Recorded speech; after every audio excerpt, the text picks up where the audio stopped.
అమ్మను మించి దైవమున్నదా, ఆత్మను మించి అర్థమున్నదా? అమ్మను మించి దైవమున్నదా, ఆత్మను మించి అర్థమున్నదా?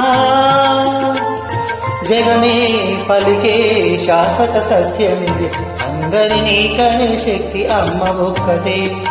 అవతార పురుషుడైనావో అమ్మకు కొడుకే, అందరినీ కనే శక్తి అమ్మ ఒక్కతే. అవతార పురుషుడైనావో అమ్మకు